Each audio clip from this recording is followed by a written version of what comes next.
Well, this is different. If you're watching on YouTube, John's in the basement. I have left my comfortable studio in Vegas. I'm not even at the cottage. I'm in my car at Eagles Glen Golf Course on PEI. Please, don't call it a basement. This is my studio office. It sounds much better. Location. It doesn't matter. This is the studio office. We have a nice setup here. But don't make it sound like setup. Don't make it sound like I'm in the basement. But you are.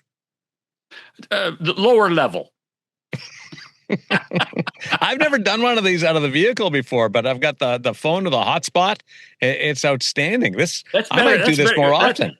That's better service than you normally have at the house. Yes, I know. Well, Vegas has got some wonky internet at times, so this is working out really well. I might do this for the rest of the summer. I think the girls and Jen would be happy if you stayed out of the house. That would be good too. Good point. And now, have you just finished? You've just finished playing golf, have you? Yeah, and I'm going back out. And you're playing another 18 today? Yeah, I'm playing 36 today. How does that work? You get permission to do that? I thought I keep getting told I'm trying to be a good husband this summer. I got permission on this day. This was a fully booked day. Wow. So, yeah. By the way, you'll never guess what came to the house this morning from Prince Edward Island. Ooh. A little gift basket. Of lobster? Nope. Oh. Golf swag. No way. Oh, from Sanford? Our friend Mike Roberts came through. Oh, nice. Yeah. That's the putter company that Ben and Drew Summers have started from Nova Scotia, a homegrown putter that's launched, and they sold out their first batch. Sanford. Yeah. By the way, speaking of golf and Nova Scotia, and they don't deserve any more credit than they've got, but there's a head cover company out of Halifax called Dormy Golf. Yeah. That is to die for. It is my buddy Mike Francis helps run Sanford and Dormy. Dormy golf head covers are the best. The best head covers going. And I don't expect. I have a Dormy head cover. I've had it for 20 years. It's still the best thing in my golf bag. It's fantastic. So enough of golf. I got heck on social media for we're 20% golf, 80% hockey the other day. Yeah, that was when McLean kept talking about his golf game. So I'm playing golf with him this afternoon, and then we're going to go for dinner tonight. So I'll get a lot. You're going to go for dinner twice with McLean in the same week? Yeah. Are you buying? Are you buying tonight? The aforementioned Mike Roberts is also going to join us with Ruth and Jill and Jen, so it's going to be fun. Stellick's going to join us today. There's always that urge when I talk to Gordy to reminisce about past chaos eras with the Toronto Maple Leafs. How much time will you allow me to spend on that and then work in some of the modern challenges? 60%. Okay. And then 40% on the rest of the NHL, because there's been some news. Patrick Kane's gone back to Chicago. Patrick from Chicago, remember him coming on Hockey Central at noon? He'd phone up every now and then he did a couple of in-person appearances. One of the great ones. Didn't he come in the studio once with a hard hat and a ladder? And a ladder because the studio ceiling had collapsed the week before, swung down, and it caved in. So Patrick played the role of maintenance man. Yeah, well, good for him. Anyway, Kane back to Chicago is a fascinating one. Did make me wonder if Jonathan Toews would want to come back and play a little bit in Chicago. He's not getting $8 million a year. No, I think $8 million a year for Patrick Kane's too much. I really do, and that's because he's 37. You know, that money is guaranteed $16 million. Guaranteed. Look at some of these contracts handed out to old guys, like longer term than that. Like who? What did Bobrovsky get? 3 years? Yeah. He got 3 at 7, so that's 21. Two's manageable. And I like what Patrick Kane's been able to do and still has in the tank. I don't have any issue what Kyle Davidson did. Well, they have lots of cap space. That's the one of the things that allows them to do that. And but the question becomes: is he there as a player, or is he there to? No. But I mean, to contribute, or is he there to satisfy a hardcore fan base that love Patrick Kane and are going to be happy to see him back? And then when they realize that he's not Patrick Kane of 2016, that it's a different story. Well, because he's not Patrick Kane of 10 years ago. He's not. No, but I think you're selling him short. Yeah, I had this argument with somebody in the Sabre organization about, because they were disappointed they didn't get him, but they weren't going to go to $8 million for the 2 years. And they said, well, he's going to be great on the power play. Boy, that's a lot of money to spend on a specialist. That's a lot of money to spend on a specialist. Pavel Dorofeev scored a bunch of goals on the power play. Pavel Dorofeev's a kid. He's a kid, and he's got huge upside. Don't you think? I mean, come on. Power play guy, though, does a lot of us contributing on the power play. So if you're going to pay for a power play specialist, you got to produce. We'll see what Kane does on that man advantage. They've got assets. Yeah, they do. Yeah, there's no doubt about that. It'll be good for Connor Bedard. Well, the other question for me is, the guy that really enjoyed Patrick Kane's time in Detroit was Alex DeBrincat. And so Alex DeBrincat's in the last year of his deal, and with what's going on in Detroit with the Yzerman saga and the Dylan Larkin saga and whatever other saga you want to pick, what do they do with Alex DeBrincat? And what does Alex DeBrincat want to do in this scenario? That to me is just is almost as an important story as any that's going on. He's under contract for this year for just under $8 million himself. And I mean, I see the Red Wings. I don't see the Red Wings making the playoffs. So does that mean you don't? No, I don't see them making the playoffs. Do you? I think they're right in the same spot they were last year. Yeah, so they didn't make things the playoffs. Go right. They're in. Wow.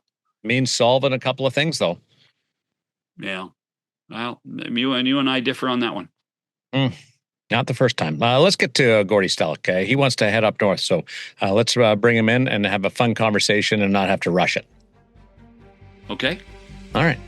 100% hockey with Millard and Shannon. Boy, you were nice there. Face Off Inside the NHL returns, taking you deeper behind the scenes than ever before. See it all from the star-studded Four Nations Face Off tournament. Us against the world, boys. To the adrenaline of the Stanley Cup playoffs. I'm scared of you guys. With candid interviews and backstage access, experience the sacrifice, the rivalries, and the determination that define NHL greatness. Just when I thought last year couldn't be topped, here we are. A new season of Face Off Inside the NHL. Watch now only on Prime Video. I'm just so happy. Here's Gord Stellick joining us on 100% Hockey with Millard and Shannon. He's going to bring the fun factor to the program. What are you suggesting? I'm not fun? Yes, that's what I'm saying. Oh, that's hurtful. A lot of pressure on you, Gordy. Well, first of all, Shannon, you can be fun. And Millard, you can be fun. You can be dark. You can be relaxing like you are. What are you, in a limo now, an Uber somewhere, whatever, driving around, having a fun time in PEI. So, you know what? We all understand. We've been in a long time, and that old thing, no heavy lifting. We're not splitting the atom, which, sometimes people get a little carried away with, whether it's in media or management. And, boy, if you're not having fun with what you're doing in sports, you are really screwed up. I tell you what, that's a really good point, because I think when you consider where social media has added that extra dimension to what is going on in our world, there's a lot of people that take this a heck of a lot more serious than we do. Oh, no, I know. No, hey, and including some players and stuff, you kind of go saying, you're telling your kids, if you're going to get in on social media, man, you are hopping on the lowest common denominator in some cases going. So yes, another added element, another added pressure if you want to take away from the fun. I want to get into modern day Toronto Maple Leafs, but you guys brought up social media. And Gordy, you experienced working with Harold and working for Harold Ballard firsthand. What do you think it would have been like with Harold Ballard and social media? Well, particularly with the 2026 standards, he would probably be ousted I would say, but you know what? And John got to know him. Like the Leafs fell in his lap when he was 75, and he was a widower. And he goes, and he just had been in jail for something. And he came out and go, you know what?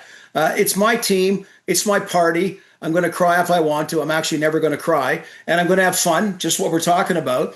And he, as much as the media kidded about Harold figured out the media like George Steinbrenner did, for example, and others. It was a very different era. The media had the last byline. I always think of 1975, my first time in the press box at Maple Leaf Gardens. So the Leaf team I love, but I was looking at the media, Scott Young, Milt Dunnell, Bill Stevenson. I was as in awe about the media. And that same goes in every city. You had a writer, a broadcaster, whatever it may be. So Harold got it. He could phone Milt Dunnell, the Toronto Star, George Gross, the Toronto Sun, and he could get page one with something stupid. Right. And he knew, if you say something normal, you're going to get page 20. So be outrageous. And it worked all the time. And people reacted or overreacted. And he had a hell of a time. Was it ultimately good for his hockey team on the ice? Probably not, because not everybody shared his sense of humor. But, like I said, it was a different era. Now he'd have to tread a lot more carefully. But I still think there's a part of them that he would kind of get it and use it effectively. What gets lost in all of this, Gord, is that Harold was a hockey man. Yeah. Harold did have a background in hockey a long way as a player, maybe not in the NHL, but certainly in management and running, the junior team and running other parts of the Maple Leaf empire at that point. But in the end, what really skewed it wasn't his craziness, but he didn't have very good hockey judgment in the end. He trusted too many people incorrectly. Well, I used to kid just working at Maple Leaf Gardens where he lived 24/7. His apartment was there, and you'd see during the game a certain waiter was delivering food from the hot stove, and you go, oh crap, so-and-so's got Harold's ear. The carpenter is Harold's ear. Banana Joe Lamantia, the shipper receiver has Harold's ear. And then, and basically most people understood they weren't going to throw somebody else under the bus. But to your point, he was the boss. So everyone had access to him, which also meant, not that they lived in fear, but they understood he was the boss and you better react to the boss. But yeah, the last person that had his ear could really screw things up. And it always taught you to think on your feet and understand the murky waters you were in. Were you ever in the apartment? Oh, many, many times, many, many times. And there was nothing opulent about it. It was simple, that, a simple bedroom. He didn't need a simple small kitchen, but he had his own restaurant that served him all the time where he went down there.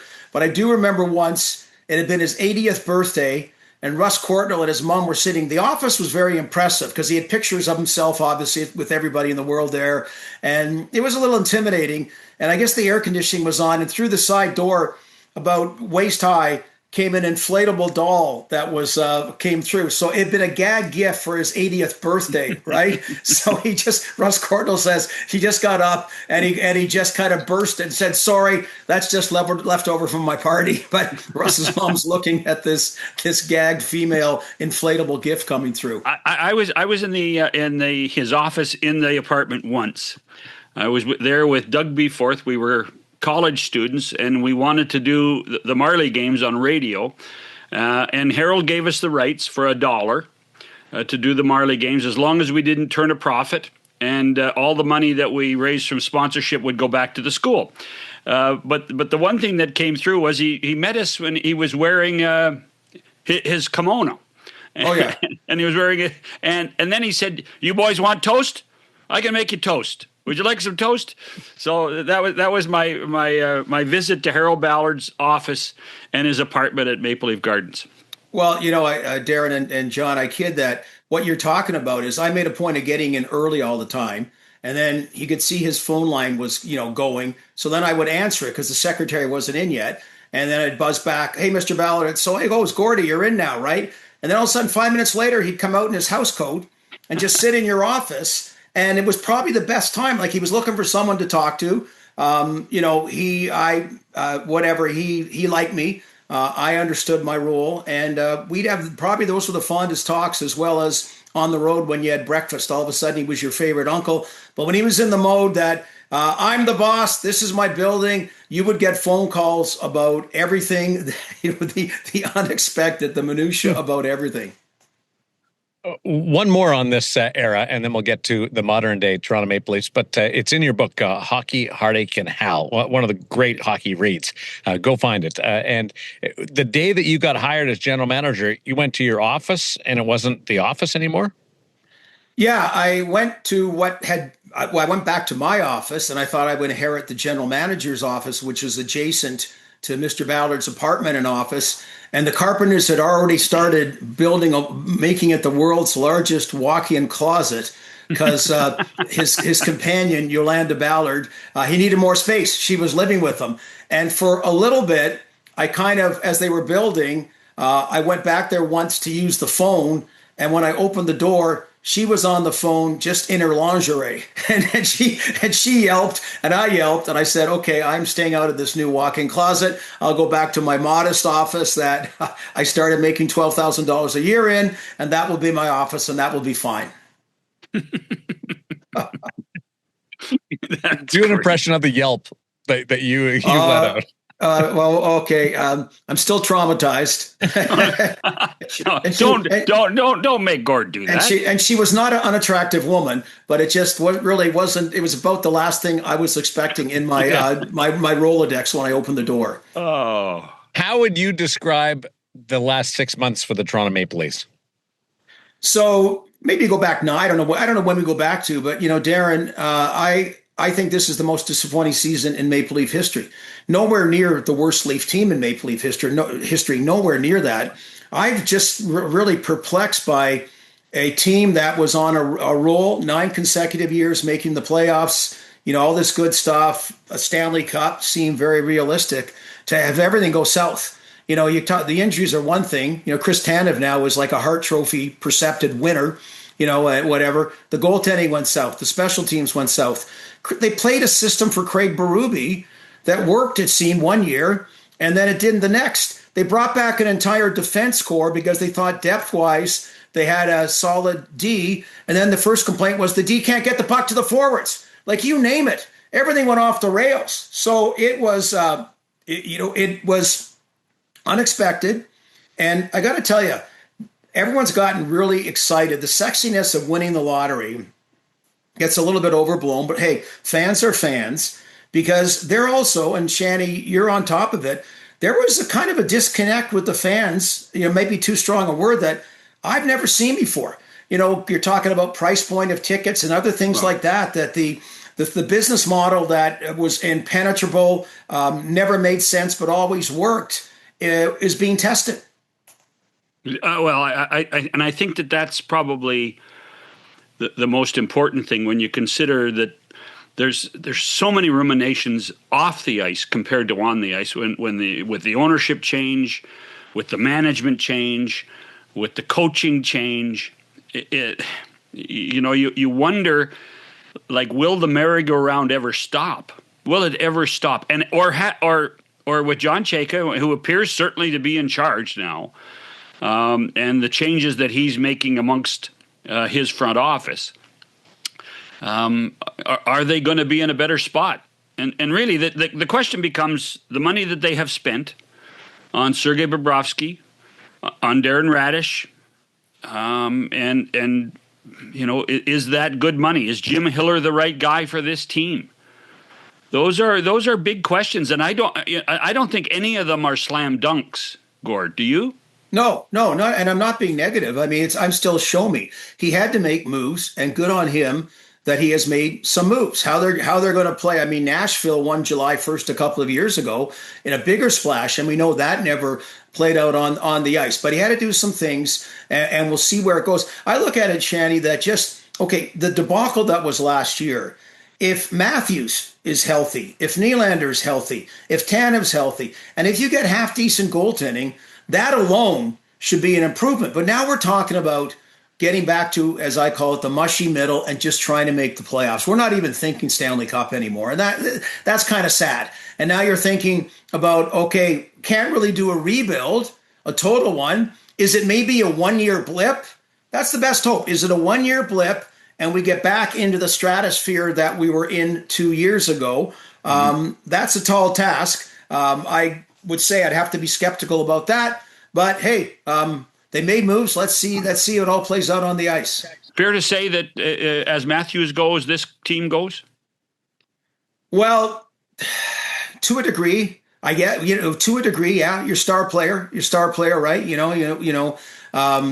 don't have Mitch anymore. So I think that's a part of it. Maybe the biggest part of it, truly. But if you have crappy goaltending again, what does it really matter?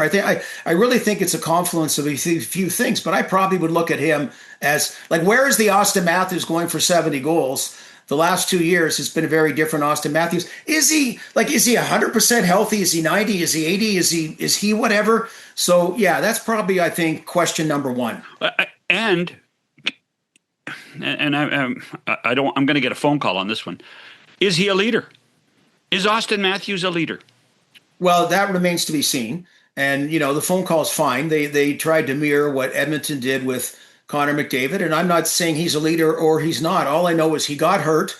And God love John Tavares, who willingly, or who was asked to give up the C in the crappiest time of the year. He stepped up and was that guy post-game. Now, to me, being the leader, now, Shandy and Daren, teams look different on us in the media anymore about what kind of, quote, obligations a captain has, for example. It seems it's understood they're supposed to speak after the game, but, just to go on Leaf-related media, that's not something that seems to be part of his resume. So last year, no, he wasn't a leader. No, who wants to be a leader? What happened last year? So like a lot of situations, he's got a chance. It's the show me thing, and he's got a chance to show us that part of it. Mitch turned the page, and it was a great new chapter in Vegas, reaching the Stanley Cup final. Have the Toronto Maple Leafs... Stop Darren Ferris from stirring it up again, though. have the Toronto Maple Leafs turned the page, or the fans turned the page? Yeah, if Mitch doesn't keep going back on the pages to the chapter before, it might help. So you can say Mitch has turned a page. I really don't get the whole thing. For one, I believe I speak for a lot of Leaf fans. I'm very happy if he hoisted the Stanley Cup. I'm very happy to see Freddie Anderson hoist the Stanley Cup. I don't, the fact was, and I'm kind of exhausted from saying it, that, Daren, at least you didn't say, well, the much maligned Mitch Marner. I go, no, he wasn't. He was part of a collective group that included Austin Matthews, John Tavares, Willie Nylander, Morgan Riley, Freddie Anderson, that gave the Toronto Maple Leaf fans phenomenal regular seasons, some half-decent playoff performances, but way more disappointments, okay? Mm-hmm. That's fact. You don't change that. So if he wants to rework whatever went on, that's BS. So anyway, good on him there. I think, Daren, what it shows as well, you go back to the Kyle Dubas era, could he or couldn't he, that you cannot, well, it's easy for me to say, you cannot give the full no trade for the full year term of the contract. You got to, the last year or two, have even a 5-team trade that you'll agree, because they got screwed, okay? And then Brad Treliving was the guy left holding the bag. And to lose Mitch Marner or Nick Ehlers for nothing, you've seen teams are doing everything now to safeguard that doesn't happen to them in the future. So it was a mistake in many ways how it all ended.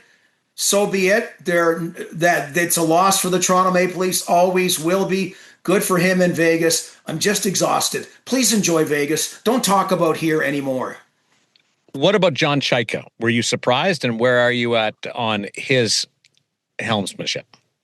So I was surprised because I thought, I thought of the Pat Burns, the Cliff Fletchers, the Lou Lamoriellos, the Brian Burks, those kind of big hires that had left situation to come to Toronto.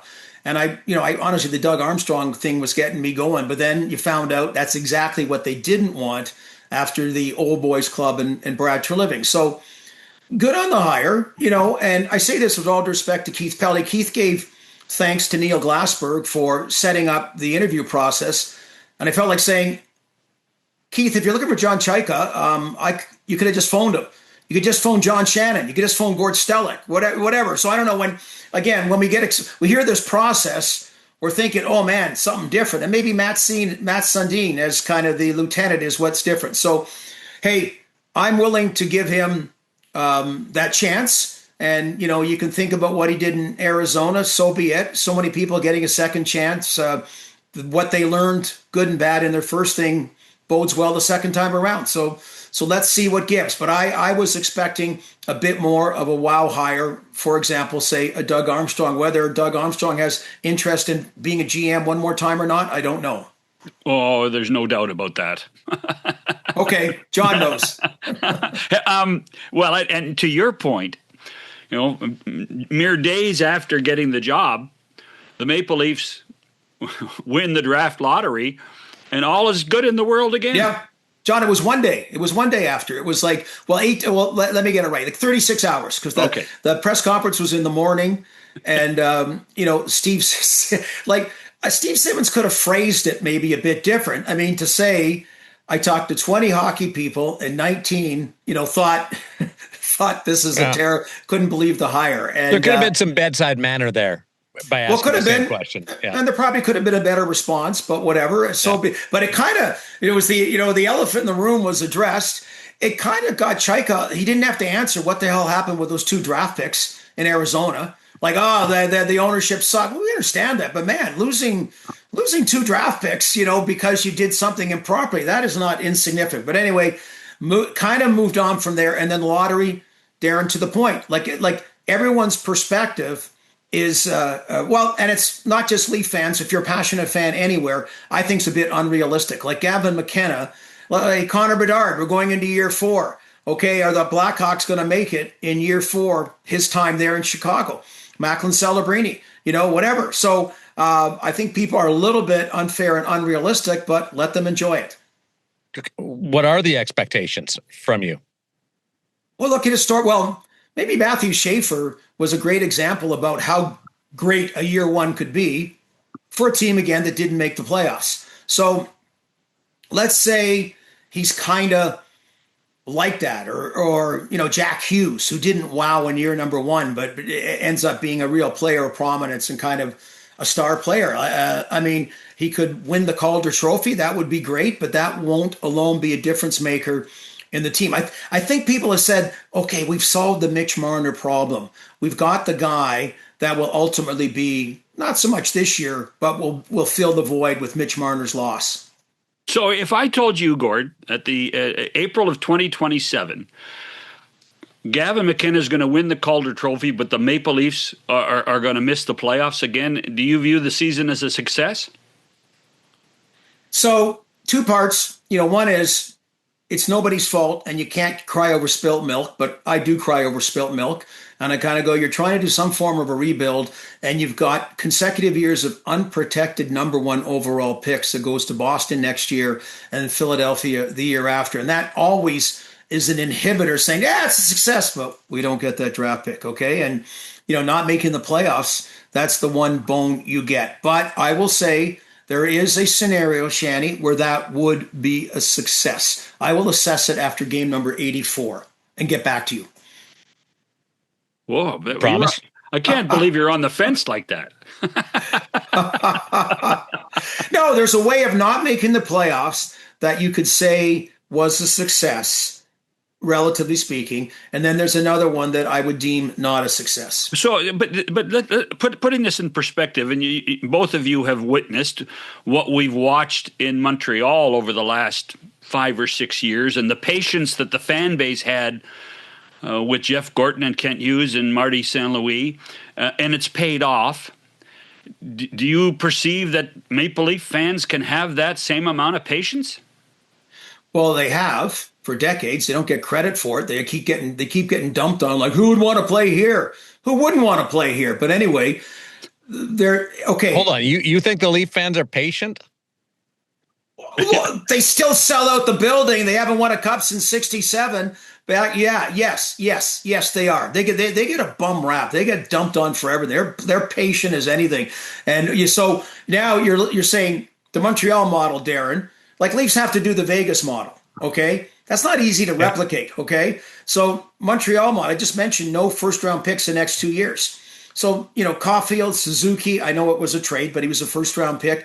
Slavkovsky, more and more coming, the whole thing, just Lane Hudson, on and on and on. Demidov. Yeah, Demidov. So you're not going to have that in Toronto. So that kind of patience, and and you're kind of saying, can a Zach Hyman type emerge from the Marlies? Like Bobby McCann, like can he emerge? Can someone else? The guy got like 20 plus goals last year. So you got to hope those kind of things come through. It's if you're being patient, that Montreal model's not here in the near future. Let's take a break. We'll come back with Gord Stellick because I got to let this soak in that Leaf fans are patient. It's 100% hockey with Millard and Shannon. NHL TV is now on DAZN. Hockey lives here. Here we go. Watch every game from every team. The best players in the world. And the coldest plays on ice. Watch up to 4 games at once for the ultimate NHL experience. Sign up now at DAZN. Yeah, I'm still not there yet. That Leaf fans are patient. Oh, you wait to see your Vegas fans when they don't make the playoffs a couple of years and what impatience may be. Well, when's it going to happen? Oh, okay. Well, I gotta say, right now you can spit pretty high because they can back that up. But all I'm saying, a couple of years out of the playoffs, let's see what happens. So, yes, Leaf fans. They're not the most. It's not the most exciting building. It's not the loudest building. There's a lot of things you can look at about it, compared to what's generated in other buildings. But they had bought tickets and paid top price and had Leaf fever, I believe, as much as any of the other 31 franchises. I think it really is amazing that this is a team that, to your point, Gord, revels in the success of the Doug Gilmour teams and some of Matt's teams. Yeah. And these guys didn't get close to the Stanley Cup. They didn't get close. No, they've not won the Stanley Cup since 1967. They've not been in a Stanley Cup final since 1967. So the few times they've made it to the Final Four, which is called the conference final, as we know, these teams are feted like they won a Stanley Cup. Yeah. So don't tell me there's not fans here, Daren, where you used to be till we ran you out of town, Millard. Is it true they got a Norris Trophy, Norris Division Championship rings back in the day? Yeah, there was no such thing. But back in '93, when they made it to Game 7 against the LA Kings and didn't get to the final, they awarded themselves the Norris Division Championship, even though they didn't finish first in the Norris Division that year. But the owner, Steve Stavro, there was a big ceremony down at City Hall that was huge. Steve Stavro, the owner, they had a big gathering at his palatial estate, like you'd won a Stanley Cup, and they got a ring. How about that? For not even getting to the final. But I'll tell you what, 93 was crazy. When you think about what was going on Yonge Street, Doug Gilmour on the back of a police horse. Oh, I know. So, I mean, it's whether those are Pat Burns teams, then we think, you knew Pat Quinn very well, Shanny. Pat Quinn's teams that made it the Final Four a couple of times. And then you go back to the Darryl Sittler, Lanny McDonald team, Roger Nielsen, that made it once. And these things live in infamy. That's why people think, what would it be like if they ever won? That's the surge behind it. Well, Elliot Friedge always gives me credit for the term civic orgasm. Okay, that's my term if they win the Stanley Cup. So I'm going to stick with that term. Even as each year goes, I'm always a little more worried throwing out terms like that, whatever. But that's always been my term to describe the joy of the Leaf fans if they, in fact, do win a Stanley Cup. I want to hear John say that. Civic orgasm? Yeah. Yeah, well, I'm going to say on a loop. Well, no. Here's what we'll do is we'll credit Gord Stellick, who credits Elliot Friedman, to say civic orgasm, because we got to put more names in there somehow. Yeah, that's what we have to do. Well, if we get I'm the Kipper originator. McLean in here too, that would be great. Yeah. Well, Kipper would mispronounce it, and Doug would. We don't want to know where Doug would go with it. Okay. No. So, so I'm going to bring it up with him. I'm playing golf with him in about 25 minutes. I'm gonna ask him if he's ever heard that term. Okay. No, but he's gonna by Monday he's gonna take credit for it, so it's okay. For sure. So let's go beyond the Maple Leafs, because there are more teams in the league at this point, we think. What do you make of Patrick Kane going back to Chicago? So I really like it because I'm a sentimental guy, and that's where Jonathan Toews last year. I'm really disappointed. Like maybe you can't go home again, right? Some people have proven you can go home again. Maybe and I love when you see that actually happen. And so, like I said, Toews last year, I just thought what a fabulous story to actually go home to Winnipeg. I like it in Chicago. I don't say it's a distraction, but he can, he went somewhere to chase a cup. It didn't happen. And I think he's content now to go back there. The fans want him. Hopefully, if you're a fan there's a stepping point to get in the playoffs. I'm not saying they will next year or not. It's not that easy to get there and stay. But I'd heard it was Buffalo or Chicago, and I liked those two. Look, I think they'll be his final landing spots for Patrick Kane. Sentimental Gord. Interesting that a guy can be part of the teardown and the rebuild. Yeah, well, yes. Well, I don't even know where he is because the rebuild, they got to stop rebuilding. Right now it's kind of like, they got to say, hey, this room is finished. Okay. And I think in a lot of ways by getting Bowen Byron, they said, we got a lot of great young defensemen. Well, we don't have an established defenseman. So we got to stop putting, Shanny, we went through that with Jimmy Benning, Fred Boymister, Bob McGill, 3 underage defensemen one year. That was absurd. That was criminal. That was ludicrous because, you got to have the veterans there, to help. You cannot throw them all out there together and think they're going to survive in the deep end of the pool. So I've liked those kind of moves, and we'll see where they go. And, we'll see, Patrick Kane, what he still has. And I hope it's a nicer ending, even though everyone admires Jonathan Toews for everything, but it's a nicer ending to his actual hockey career. I truly believe in talking to some people in Detroit over the last couple of days that had Steve Yzerman continued to be the general manager for the foreseeable future, I think Patrick Kane would have stayed in Detroit. I think there was a strong relationship between those two and I think Kane liked playing in Detroit. At a certain point, I think he thought that going back to Chicago or playing in Buffalo were dreams. There was no chance it was going to happen, and he was going to be happy playing in Detroit. But with everything that's happened in Detroit, I mean, and for Pat Brisson to go get $16 million for 2 years for this guy at 37, that might be one of the great miracle workers of all time. Well, I think he deserves it. I think he's an $8 million guy. Really? 2 years term? Yeah, I don't mind that deal at all. Wow. Oh, no. He's not an $8 million guy this year.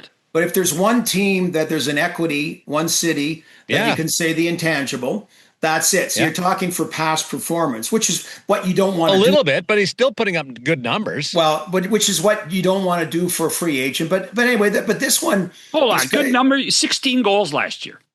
Yeah, almost a point per game, just shy of a point per game. I don't mind it. I'll tell you what, he's going to be great on he's going to be great on the power play.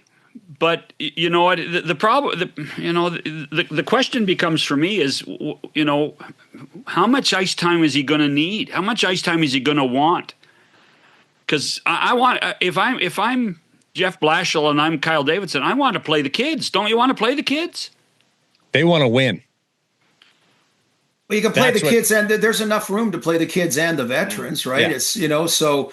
I think you touched the Detroit thing, man. That is, first of all, the timing of when Steve Yzerman, and they made a point. Some people keep saying he stepped down, and the release made a point that they made a change, that he's going to be in their organization for as long as he wants. But, usually these moves are always made, just May, June at the latest, whatever, kind of thing. So that's an interesting one. And, Shanny, whether he would have gone back or not to Detroit. That was one of those gold standard, which your franchise Vegas has become, like the Tampa Bay Lightning and a few others have been for many, many years. And what a mystery that it's come to this in Detroit, particularly with the success he was able to do in a similar situation in Tampa Bay. What does it say about Buffalo that Kane went back to Chicago instead of going to the Sabres? Because Buffalo seems to me like sort of caught in no man's land right now. Well, what do you know? What I mean, certain play. What was their offer? Any idea what their? Yeah. I mean, I don't think they were going to go close to 8 million. So I think that would be a factor there. I don't know, but I think that would be to me that would be a deciding factor. Otherwise, the Sabres. If I'm Patrick Kane, I'd be more intrigued to go there. And I don't know. Are they going to take? You don't want to. Are they going to take the New Jersey Devils, Seattle Kraken step back like they did 3 years ago? Those teams. Or are they going to join Montreal and say, no, we're here and we're here for a long time? And that's still a question mark. It's a question mark for Philadelphia. And, so I was cool with Patrick Kane going. I thought it was a sentimental thing either way. I think Buffalo would have been a better opportunity to win. But I think Chicago, I cannot believe Buffalo offered anywhere close to $8 million a year. I could be wrong, but I got to think that was a factor. Who won in the Dallas Stars Jason Robertson stare down? I would say the Dallas Stars, you're kind of deferring your credit card for a year, and I say that with respect because Jim Nill, it's part of being an excellent franchise. You get into more pickles every year, okay? Because it's like what happened to Doug Wilson in San Jose, and all of a sudden you throw an Erik Karlsson in there, and now your pickle jar screwed, okay? And Dallas is getting, they move Maverick Bourque. You have to do those kinds of things. And I think, the die is cast now about do they win the Stanley Cup? They're probably as good a team right now, maybe the best team in the last 5 years that haven't won a Stanley Cup or whatever. So could be. Fair. And then next year they still have a pickle, which will include Jason Robertson, and they'll see how they go about and deal it. But I think it kind of gives them another year to go full bore after a disappointing playoff exit this year. You don't think they're better than Colorado or Minnesota, though, do you? Well, let's see. I think they're right in the mix. I think that's. Oh no, they're in the mix, but to say that they're the best team not to win the Stanley Cup. Well, Colorado won. Colorado won it, and also the last 5 years of Minnesota wasn't like the continuity there. Yeah. So right now, Edmonton beat them twice. Edmonton beat them twice in the conference final. Oh, I know. Well, I know. But I mean, that's about getting to the finish line. You go back and look at the regular season, and eventually, like the Winnipeg Jets, when you win a President's Trophy, or the New York Rangers, when you win a President's Trophy, it means nothing if all of a sudden you're out of the playoffs. So I think that statement holds, whatever it is, the best in the last 5 years. But I have them with Colorado, and not that, Minnesota has to show me, but are they at that next level to stay for a while? Because Winnipeg showed they weren't, right? So I still think they are. I mean, wow, those three teams just wowed everybody in the West, and thus the great remark from what we never considered to be the pillow fight division we thought was a lot stronger Pacific got dwarfed by those three teams in the Central. When was the last time you had a pillow fight? That's a good. You know what? It was not a great fight question. on the pillows. Not a fight on the pillows. No. Fight. We started saying that about I don't know. Like when you're a kid, I don't Are you supposed to be afraid to admit it if you did it in your 30s or 40s? I don't know.